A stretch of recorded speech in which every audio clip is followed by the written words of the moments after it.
Ghostly tales, yet mirrors of human life. Hey everyone! Welcome to Encountering Chinese. Ghostly Tales from Zhai. Today, I'm going to tell you two short stories. The first story is titled Boyan. In Shui County, there was a man named Boyan. He was straightforward, with a courageous and righteous heart.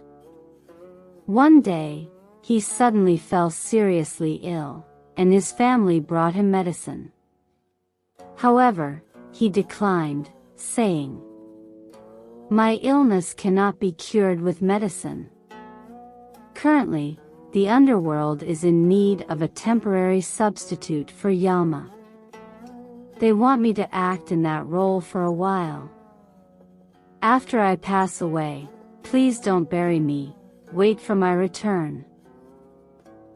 After a few more days, Boyan indeed passed away. After his death, attendants guided his soul into a palace. They changed him into official attire, adorned him with the hat of a king, and servants stood by respectfully. The desk was cluttered with numerous scrolls and documents. Boyan picked up one of the scrolls and found it recorded the life of a man from Jiangnan province who, after investigation, was discovered to have committed immoral acts against virtuous married women, totaling 82 victims. Boyan brought this individual in for interrogation, and with undeniable evidence, the man admitted to his crimes. According to the laws of the underworld, he was to be subjected to the punishment of being burned on a bronze pillar. In the hall, there stood a bronze pillar about 8 or 9 feet high, with a circumference of about 1 arm's length.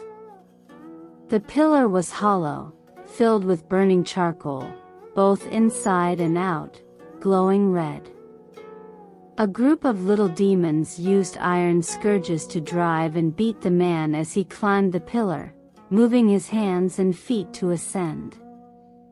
Just as he reached the top, a burst of explosive sound echoed, and the man fell to the ground. He writhed in pain for a while before regaining consciousness. The demons whipped him to climb the pillar again, and as he reached the top, another explosion sent him plummeting once more. This cruel process repeated 3 times, and on the final fall, he lay on the ground, dissipating into smoke, never to assume human form again. There is another case related to Boyan's fellow townsman Wang in Shui County. Wang had a maidservant whose father accused Wang of seizing his daughter. Wang was originally a relative of Boyan. Earlier, someone came to Wang's house to sell the maidservant, and although Wang knew that she was not acquired through legitimate means, he, tempted by the cheap price, still bought her. Later, Wang fell seriously ill and died. 2 days after Wang's death, his friend Zhou Xing encountered him on the road. Knowing that he had encountered a ghost, Zhou Xing hurriedly ran back home to avoid him. Surprisingly, Wang also followed Zhou Xing and arrived at his house. Zhou Xing was very frightened and prayed to Wang, asking him what he wanted. Wang said, "Please go to the underworld as a witness for me." Zhou Xing, astonished, asked, "For what matter?" Wang replied, "I purchased that maidservant at a fair price, but today I am falsely accused of seizing her. You witnessed this incident with your own eyes, and now I just hope to borrow your honest testimony, and there is nothing else." Zhou Sheng firmly refused Wang's request. As Wang was leaving, he said to Zhou Sheng, "This matter may be beyond your control." Shortly after, Zhou Sheng indeed died. His soul and Wang's appeared together at the Yama's court for a confrontation. When Li Boyan saw Wang, he secretly felt inclined to protect him. Suddenly, he saw a fire erupting on the Yama's court. The fire was intense, rapidly burning the beams of the hall. Li Boyan was greatly alarmed and immediately stood aside. A small official hurriedly said, "The underworld and the mortal world are different, and Yama must not have any personal thoughts or biases. Please quickly eliminate any distracting thoughts, and the fire will naturally go out." Li Boyan, upon hearing this, immediately suppressed any distracting thoughts, calming his mind, and the fire promptly extinguished. After a while, Li Boyan began the trial. Wang and the maidservant's father repeatedly pleaded their cases and accused each other. Li Boyan asked Zhou Sheng, who truthfully recounted the events. Consequently, Wang was sentenced to flogging for knowingly committing a crime. After the punishment, Li Boyan sent Zhou Sheng and the others back to the mortal world, and Zhou Sheng and Wang both came back to life 3 days after their deaths. After finishing his official duties, Li Boyan rode a horse-drawn carriage back to the mortal world. On the way, he encountered hundreds of ghosts with missing heads and severed limbs, all wailing on the ground. Li Boyan stopped the carriage to inquire about their situation. It turned out that these ghosts were souls who had died in a foreign land. They wanted to return to their hometowns but were worried about facing obstacles at the border checkpoints. Therefore, they pleaded with Li Boyan to issue them travel documents. Li Boyan said to the ghosts, "I only held my position in the underworld for 3 days, and I have already resigned.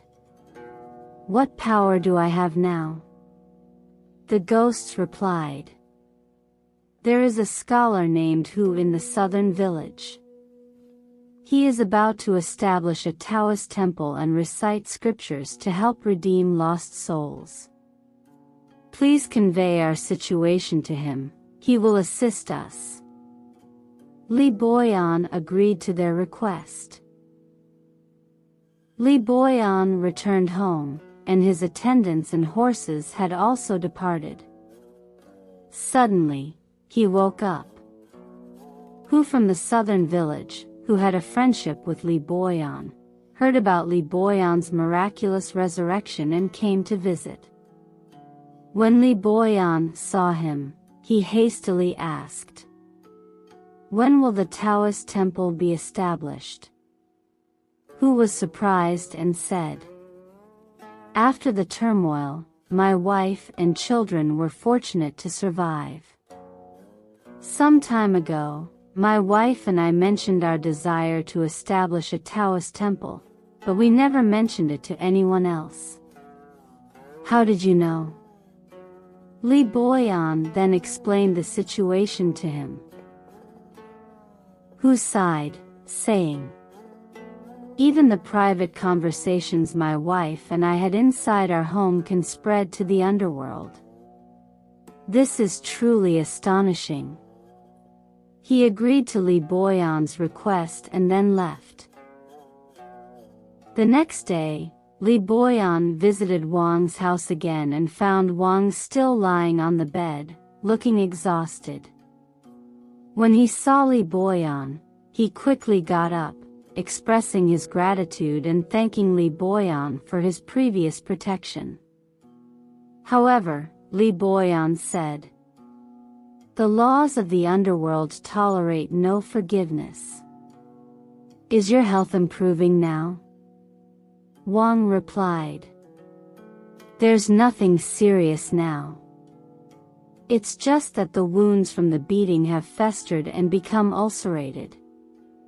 After more than 20 days, Wang's injuries finally healed, but the rotten flesh on his buttocks gradually fell off, leaving behind scars as if he had been beaten in the mortal world. At the end of the story, the author provides the following commentary. He said, "The punishments in the underworld are indeed more cruel than those in the mortal world, and the penalties are more rigorous. However, appeals and protection are futile in the underworld, and those who endure severe torture surprisingly bear no complaints. Who says the underworld is shrouded in eternal darkness? Regretfully, the mortal world lacks the kind of fire that could burn down those unjust courts." The second story is titled, Dormant Dragon. In the Yuling region, there was a censorate official named Chu during the Ming dynasty. One day, while he was reading upstairs, a small creature emitting a faint glow crawled slowly towards him. Wherever the small creature passed, it left behind scorched marks resembling the trails of a millipede. Subsequently, the creature crawled onto the pages of a book, leaving scorched imprints on the pages. Chu believed it must be a dragon, so he picked up the book and escorted the small creature outside.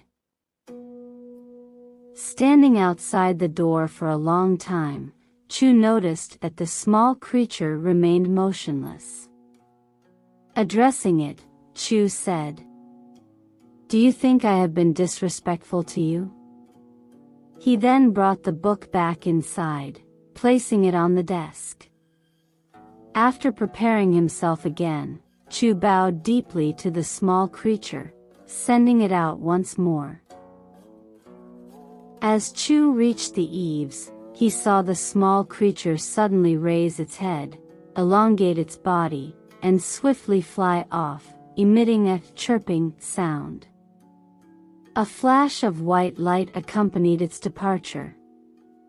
Looking back at Chu one more time, the creature's head had become larger than a vat, and its body had expanded significantly. It flipped over once more, producing a thunderous roar. With a tremendous boom, it ascended into the clouds and disappeared. When Chu turned back to inspect the traces of the dragon on the desk, he realized that the winding marks indicated it had crawled out of a book box. Alright. That's all for today's ghostly tales. Li Boyan and Dormant Dragon. If you enjoyed it, please give it a thumbs up and subscribe. Please also encourage everyone to comment and share more. We'll see you in the next episode.